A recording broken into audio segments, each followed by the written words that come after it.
Hello, good day mga kapsat from Baguio City, day 2 po.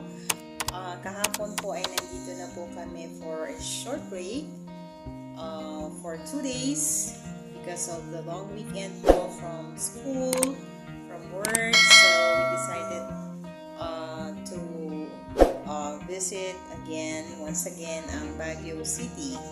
Medyo maulan nga lang po, so hindi po masyadong nakapasyal kami po dito because of sabi po nila may parating na naman po na panibagong bagyo after Paeng.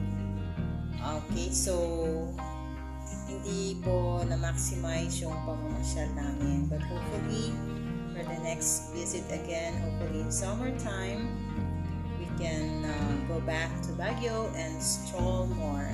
Okay, so sana po makatulong po itong video na to for those visitors looking for accommodation here in Baguio City. So right now, we are check-in dito po sa Hotel Venice. It's along Maharlika Road. Actually, ang kanyang pong complete address is 1 Abanao Street, Baguio City. So this hotel is clean and very well maintained. Meron din po silang free buffet breakfast for the guests. So, hopefully po makatulong po yung video na to para sa mga naghahanap po ng accommodations dito po sa Baguio City.